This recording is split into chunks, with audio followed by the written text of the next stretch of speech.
Hey, it's the Brian and Kindra Show, and we are ready to Discussing go. hair product. Oh, yeah, we are. Because you're over there flipping your hair. I can't handle it. I just got it cut like a month ago. I've heard other people say they can't handle your hair either. Yeah, there's a list. There's a list. But specifically, you were complaining about your conditioner. Well, whatever's in the shower. But Maybe then we realized it wasn't your conditioner. it's in the shower. It's usable. Yeah, let's see if Carrie Ann likes it, though. Yeah. Well, there's only one bottle of shampoo and one bottle of conditioner, so it gets used. What's hilarious is we were on a vacation. I guess you call it a vacation. We weren't in Woodward. They called it a vacation. They did. We weren't in Woodward, so it's a vacation. And my wife got out of the shower. She got out of the shower. She got out of the shower. She came in the living room, and she made a comment about something. I said, there was no conditioner in the shower. And she's like, yes, there was. And I says, no, they just had shampoo and body wash. She's like, no, there's another tube in there. I'm like, the body lotion. I said, that was on the counter. So, I don't know. Her hair was very sleek all day, shiny. So That's awesome. yeah, Oh, it's okay. man. We jumped in the ocean and washed that right out. Yeah, not a big deal. So did you get in the ocean I did get in the ocean once? once. Are you afraid of sharks? No, not at all. Did you see any? No, but we did City see bears. We did see these big fish jumping out of the waves. Like the waves You weren't did? even That's very cool. big, but these like I don't know, 80-pound, more like 3-pound fish jumping out of the water. It's kind of cool. Like you'd be swimming, the wave be coming in, and you could just see it swimming through the. That is and then awesome. it would jump out, and it was pretty cool. But Very cool. It was. I think it's the wrong beach if you really want to like swim and enjoy it. It felt dirty, like a Oh, really? Like a dirty lake? beach. Yeah, very much like a lake. Interesting. But nonetheless, we went and did it, checked it off the list. All I'm right. ready to go do something different. Me too. Like Alaska? Oh, wait, you've already done I already Alaska. done that one. I'm excited about Alaska. I am. We took a little trip. We went to Red River. This is the first time I've been to Red River and haven't seen a million people from Woodward. Because I had 2 other customers call me from Red River this weekend. Really? Yes. I didn't run into them. No, no. But we didn't spend a whole lot of time in town either. Yeah. Like we rented a thing and we, The UTV. I don't know. And then, played out in the trails or trails and rivers. whatnot. And then we went to Taos the next day and then we came home. That was a fast trip. Yep. Yeah. Almost long enough. Almost. They had to come back to this. I don't And know I if you didn't remember. hardly mess anything up. I texted, but remember I told you before, I said, hey, I'm going to come in late Monday. And you said, okay. And then That sounds Sunday great. night, you were like, Hey, they moved my hey, whole schedule tomorrow, around. da-da-da-da-da. And I'm like, okay, I'll be on time. Yeah. That's okay. It worked. Okay, so this show is going to air, I think, on August 1. Yep. And August is kind of a big month for realtors. And so we really wanted to, I really wanted to hit hard onto some changes that are happening. We've already talked about, there was this big NAR settlement. Do you want to just kind of recap that real quick? Basically, just verifying that more of an open book on how agents get paid is really the whole settlement. That's all it's about. But this is in turn requiring a little bit more paperwork. Yes. And requiring, so the same as we always have had listing agreements. Whenever we had an agreement with the seller that we're going to list your property, this is what you can expect from us. This is what we expect from you, yada, yada, yada. This is how we're going to get paid. This is when we're going to get paid.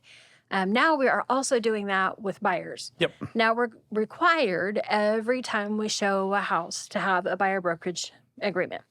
So I really wanted to dial in on that, but then I realized we have to kind of go, we have to backpedal a little bit. We need to talk a little bit about just the way that Oklahoma does, like we're not an agency state. So let's start with that. We use the term real estate agent frequently, but we use it really more like just as a term that people kind of more understand. So we're not actually an agency state, meaning that we are not supposed to be offering strict representation for a party. I mean, we can, but we don't. Explain it. So in our buyer broker agreements, which we'll get into, if you're going to offer more or less services, you have to spell it all out. So as a buyer broker, it goes back to the ultimate goal in the Oklahoma Real Estate Commission is for us to represent the transaction. We're assisting buyers. We are assisting sellers. Yes. We are not representing them as individuals. Correct. So our goal has always been to represent the transaction, that we are doing what's best for the transaction, to help each party to negotiate in a way that is not, it's really not about a step above or whatever somebody else. It's really about, here's a fair playing field. These are things that are confidential. We're going to talk about this. Like, we had some very strict guidelines on how to work with two parties. Those guidelines are still in place. We can still work with the buyer. We can still work with the seller, even if the buyer pays us, even if the seller pays us. So let's start with that first. We have a disclosure of brokerage duties that lines out what our responsibilities and services should be for buyers, for sellers. So specifically for buyers, do you want to go? Do you want me to keep going? Go right ahead. Okay, this document, this should be signed by every buyer. Every seller, too, person. probably. Because there's a seller one also, which says almost the same thing. But every buyer needs to be signing this in addition to your buyer brokerage agreement. And up at the top, it even says, this notice may be a part of or attached to any of the following, and it has a whole bunch of it has 4 or 5 different options. The ones that we most likely are going to be using are buyer brokerage agreements, contract of sale of real estate, and I type in listing agreement over here. I just realized this is different. I guess that's because it's a buyer, not a seller. Because it's a buyer, not a seller. Yeah. Okay, so first and foremost, what are duties and responsibilities that are required by a broker who's providing brokerage service to either or both parties? And what does that look like? So my favorite one is this first one. It says that we are to treat all parties of the transaction with honesty and exercise reasonable skill and care. And I have always laughed at reasonable. Yes. I mean, at any given time, I might even be reasonable. And I don't know who determines what's reasonable skill and care. We've seen some things, y'all. I was going to say, you want a list? Got something fresh on my mind. All right. But honesty is probably really the thing that, I guess that's saying that not everybody has to be an expert, but it sure does help if you are. But honesty, I believe, is the truest part of that. That is the most important and the one that we really rely on. So we're going to be honest with everyone. We can't tell all of the information, but we can be honest. Correct. And so honesty, that's what we're And the supposed to reasonable be. skill and care comes back to, I don't go list stuff or offer to sell you a house in San Diego. Absolutely. Or That would not be reasonable. So even Enid, like, Right. to me, reasonable skill and care, I'm not going to care. I'm going to get some advice and help. I can help you do it. I can help you work through the transaction, but there's more to real estate than just that. Absolutely. So like Shane is a new guy in our office. Yes. He's already jumping in. So reasonable skill and care. He may not be an expert, but he's already, when he takes care of his people, he's getting advice from everybody in the office, Right. making sure he's taking care of his people. Absolutely. Okay. Unless specifically waived in writing by a party to the transaction, we are to receive all written offers and counteroffers. We are to reduce offers or counteroffers to a written form upon request of any party to a transaction. And we are to present timely all written offers and counteroffers. I think this is really important to note because a lot of times a buyer will want to just throw out an offer. If it's not in writing, it doesn't have to be tossed over to the seller. Right. So if you tell us, hey, verbally present my offer, we can verbally present it to a different agent. It does not have to go past that agent. We've done everything we can do. But if it's in writing, that agent has to present it to the seller. So that's super important. And that's why that's probably the number one reason why we take the time to do all of the paperwork. Number two being because we want you to know up front what you're getting into. What if your offer is accepted?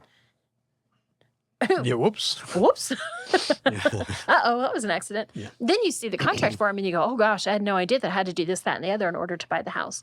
And so we want to make sure that you have all that information up front. All right, what's next? Inform everybody. So this is your job.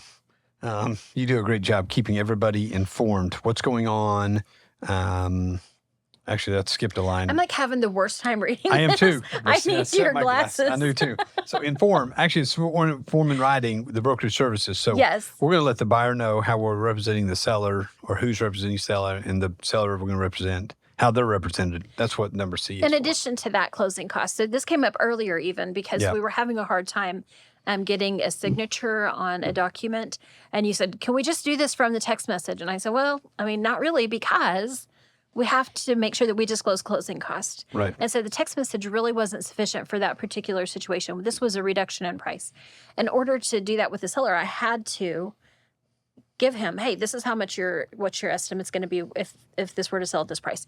So, okay, that's part of that disclosure. Next step.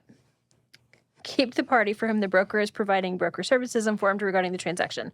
This is what I do. That's your job. And that's what you were referring to a minute ago. It did kind of scare me whatever you said in writing. I thought, well, sometimes I call on the phone. Yep. This is not very often. Yeah, but well, it already has in writing, happened. I thought, oh, wait. No, so this is why we team. Because you were running, and it's hard for you. It's hard for either one of us to keep up with both things with the workload that we carry. So my job is to be paying attention to what's going on and then to pass that on to the buyers, to the sellers, and make sure they know. So that means, okay, Mr. Buyer, I heard from the abstract company today, and they finished the abstract, and they're going to be taking the abstract to the title attorney. Okay, Mrs. Buyer, just calling, or Ms. Buyer. Ms. Meyer. Ms. Buyer, I'm just letting you know that the title opinion is in, and I'm going to email it to you so that you can see that it's clear where you're ready to proceed to closing. So those are kinds of the details that we would be keeping you up to date. And it's our responsibility to make sure that you're aware of what's going on. Yep. Sometimes that's hard. Yes. Like sometimes I feel like I'm just messaging saying, I have absolutely nothing to tell you, but know that I'm still paying attention to see if I can get any information soon. Sometimes that's the only thing I can share. All right, timely account for money and property received by the broker. So most of the time, this is earnest money check that we're taking to a title company or another broker. We don't manage our own account, escrow accounts anymore. Keep confidential information received from a party or prospective party confidential. I think this is a big deal. I think this is the part. Yes, and this is really why I think it's so important to really note this whole thing about representation, because there are things that we have to keep confidential. Right. And we need to know, like, we had a customer just a while back that just weren't telling us the whole story. And we knew it, but we were still trying to serve them the best we could, asking the questions that we needed to, but like, and I say protecting our customer, but sometimes... Well, to make sure that we give them enough information so that they can make the best educated decision. Which but means they need sometimes to give us information. Right. Sometimes in order for us to give you the information that you need, you have to give us a little bit of information too. And I understand that fear of sharing all of the details because you think, well, I don't know that everybody needs to know this. Right.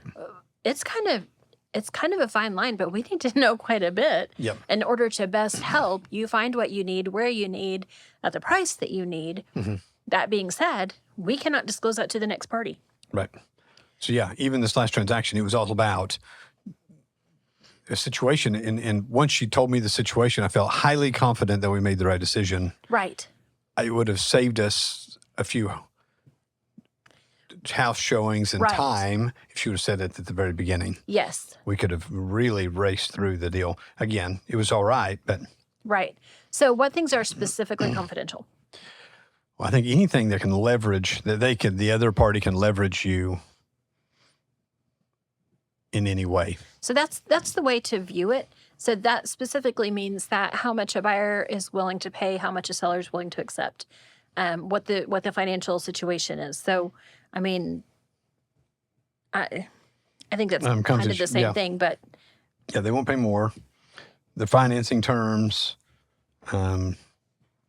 Motivating factor for buying or selling. Yes. I think this is one of the tricky ones because every time that we go into a house, a buyer goes, "Why are they selling?"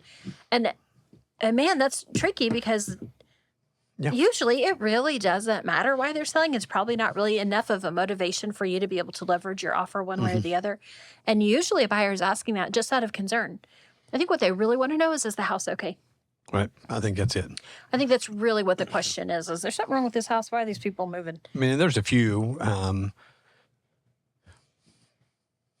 There's a few reasons. Yeah, I'm not even going to get into that. I'm going to chase that rabbit.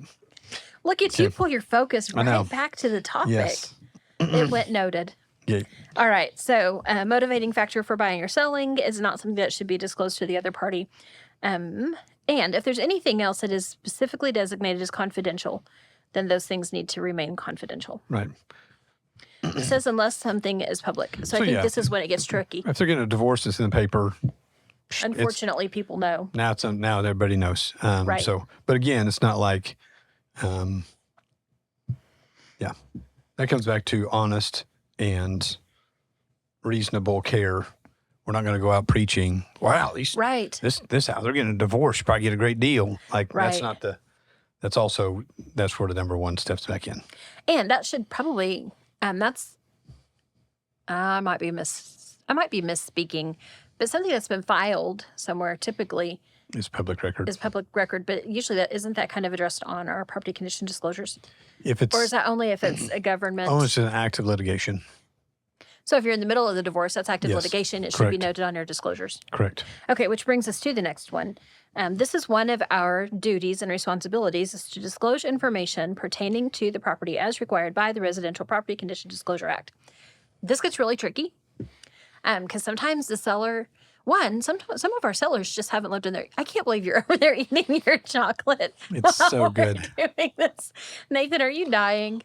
Like, can you hear him? Is he being really good? I'll be okay. It'll be okay. I'm cracking up. You kind of remind me of no, it's like, what is that movie? Oh, dang it. We've got the tater tots in his pocket. Napoleon Dynamite. Yeah, Napoleon Dynamite. Thanks. I love that movie. I can't believe I couldn't come up with it. Okay, back to property condition disclosures. Sometimes the seller doesn't really fill them out very completely. Right. But if it's something that I know as a material defect, I Have to fill it out. have to. I'm required to. I'm required to give you a licensee disclosure saying, hey, seller didn't note this, unfortunately, but last time I was here, it was raining and there was water coming through the roof. You should probably know that it appears that there might be a potential roof leak. I mean, that's kind of an extreme situation, Right, but if we see it, or if it was on an inspection report that I have seen and the seller didn't repair, then I need to disclose that. So just so you know, That's what that's our that's for. duty. All right. Comply with requirements of the Oklahoma Real Estate Code and all applicable statutes and rules. So this is one of the reasons I'm making us go through this boring document, because with this buyer brokerage agreement, I think we're going to have to be very, very careful. And I want consumers to understand that our real estate code is first and foremost. We have to do what it says first, Because it's law. which comes back to this whole idea of representing. That's why I'm I'm freaked out about this. I feel like this NAR settlement has put Oklahoma in kind of a weird situation because we're not an agency state. Right. And I think it's going to be back to Probably change. It will. I don't know how it doesn't change, Yeah. but But it'll for be- now, we got to now. do both things. So, okay. When working with one party or both parties to a transaction, the duties and responsibilities set forth shall remain in place for both parties. So once we have given this, it shouldn't change. That's what it's saying, right? Right. So if you're working with one party or both parties in the transaction, it's set forth and remain in place for both parties. Now, I think you can amend and change all that, right? If you're working with both Sure. parties, but we're a transaction, so it shouldn't change. Right. Okay. All right. This is going to be messy. It is going to be so messy. That's why we're doing this, though, because I think this is going to be a little bit of a learning period as well. Of course, anything new is, and we've been talking about it and trying to wrap our minds around it so that we could be more prepared. But our buyers and sellers have never done this. Our buyers have never been through this either. I mean, this is going to. I can't say never. Most of our Oklahoma buyers have not done a buyer brokerage agreement. Right. So we want to really, really just kind of get all the information out that we can, just so that you're prepared and ready for whenever we show up at a house and say, before I open this door, I need you to sign this document. Yeah. Sign this. All right. What else?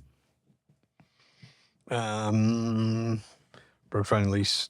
So if you are providing less services, so this is where it's really going to get kind of crazy. I think this part's super important. So as you sign your buyer broker agreement, if you're only signing a buyer broker agreement that says you're going to show me these 3 houses today and that's it, you will have to have another contract stating that.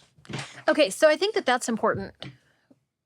I don't know how far we're going to really make it into this, but I think that the reason that this is so important is because we've already noted, like, the Oklahoma Real Estate Commission has noticed this or has noted this and said, watch out for this. And NAR has recognized it's going to happen. There are going to be agents who are going to do a very minimal fee, but they're also going to do very minimal work. Right. So whenever you, sometimes I think that we think we've really negotiated something whenever we get a lower commission rate or a lower fee for services. But sometimes what really happens is just that you really negotiated what was going to be done to help you.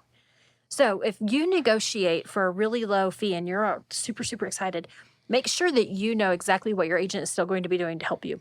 Are they still going to be helping you through the process? Are they going to help you with the title company? Are they going to help you with communicating with your lender and making sure you understand everything that's going on? Are they going to be, are they going to facilitate those parts too?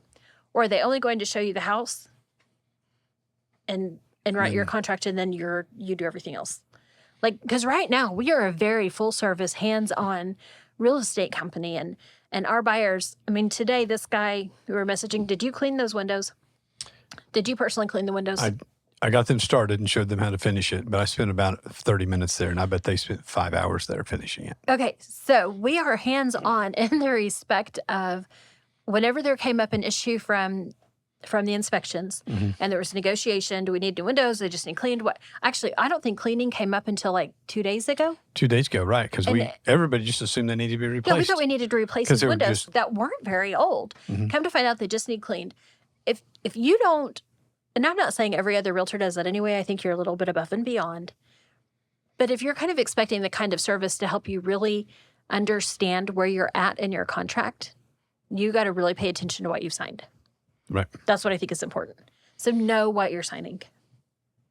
Right? Yes, absolutely. Okay. Because, you're now in a contract with that person. There is nothing in our paperwork that says that we're going to wash your windows. Yeah. And I'm probably not. Thank you. I'm probably not going to sign wash your windows. But we appreciate that you do this, Brian. Sometimes it's just about saving time. Get that thing done and not wait on somebody else.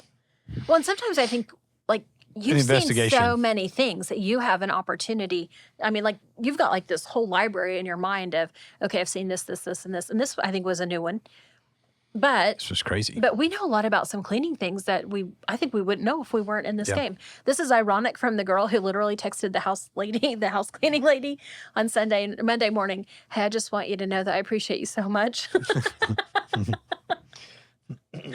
But we know stuff that I don't think we would know if we weren't in this job. So anyway, okay, moving on to, are you ready for We this? have 5 minutes. Do we want to do this? Is there I'm not something sure else we you want want to to talk start about into really this. fast? And then we'll talk about this on the next one. That's probably the best way to do that. Like, Oh, just kidding. I'm already there. Okay, so I had this fun little, I was thinking about, I just want to tell a story. That's all I want to do. Okay, I hope I can tell the story. We've talked about this before, but this makes me laugh. This has nothing to do with disclosure of brokerage duties. This has nothing to do with any paperwork. This is just, I was thinking about some of the things that we've seen that's crazy in real estate. You're going to have to pay attention because this is going to make you laugh. Do you remember? So in order to do a comparative market analysis, we go and we look at the property. So we go inside, we go outside, we look around the house, we look at the shop. Sometimes we don't actually go in the shop. It depends on if it's raining and if I'm in sandals. Okay, but I mean, we know what's going on. Like, we get all the information. We were in a sunroom a few years ago of this older couple's property. I can't look at you whenever I tell this because I will die laughing. Okay, so we looked through the whole house. We look at the shop. It was a really cool shop. Lots of woodworking tools. Lots of cool stuff going on at this property. It seemed like there was something going on in the sunroom. No, not that. Don't. I just got it. Sorry. I can't quit thinking about it. Okay, this was an older couple. And they had unfortunately fallen on some ill health. And that part, they were the neatest people. They were so fun and kind. And it was just, all of it had been awesome. But Mr. Seller had lost quite a bit of weight. And, like, I never knew him before, so I didn't really recognize. I just knew, like, he had his sweatpants pulled up as high as he could. For a reason. Because in the middle of conversation, they dropped all the way down to his ankles. And we both saw it at the same time. And I don't know how we did it. We kept our composure. Like it didn't, not a word. He pulled him back up and it was kind of a, oh, like I think he said, whoop. He gets those puppies hitched back all the way up. And we didn't look at each other for like probably the next 15 minutes. But we get in the vehicle and I flipping lost it. I laughed and I laughed and I laughed. And I thought, but I think about this because that story, that's a good story. That is hilarious. I absolutely refused to share that story in a very public setting for years because I didn't want to, I don't want us to disrespect those people. That house has, since then, it sold once or twice, I think. And I think, unfortunately, I believe that those owners might have even passed away. They're not in the area anymore. I don't think now that they're going to hear the story and have their feelings hurt because I would never want to disrespect them or hurt their feelings. But I just get to thinking about some of the things that we've seen. And I'm like, dang, I wish we could just really tell it all. You know what I'm saying? So I didn't even tell you about the story the other day. The sellers, the buyers. Should you tell me right now? I'm telling you. Okay. Buyers messaged, we're being attacked by honeybees. We can't get out of our car. That broke my heart. I saw the dang you were thing. there, weren't you? Well, I was headed. I I didn't engage. Yeah, and I was We way were out of gone. town. We were halfway to Guyman. I was halfway to Guyman. And I was like, I don't know how to get back there. But what would I do? I started texting you contacts. I texted you and I said, this person is a bee wizard. And then you texted them somebody different. But that was insane. It was crazy. So I can just imagine. Oh, Welcome to the frenzy Woodward. and the fear. I know. I felt like a jerk. And then it's horrible. I did, but nonetheless, they were good about it. They were, and the seller was great. She came back. She brought the hive back. All the bees went back into the hive. Oh. They had some professionals there, but yeah. So we see.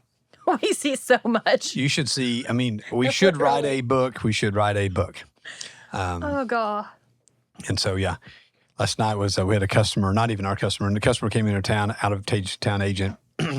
They came to town and their water wasn't working, and they're older couple, and we were.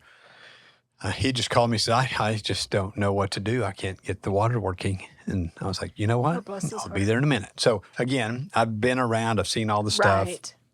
He'd been messing with it for a couple hours. Oh, and it was like less than 5 minutes. I had the water gun again. So it has been, and we love that part. It comes back to time, obviously.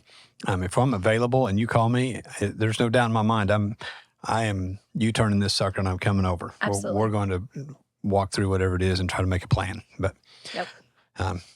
So next time we're going to talk about real estate commission buyer's broker agreement. It's going to be fun. It's going to be great. I really think it's going to be.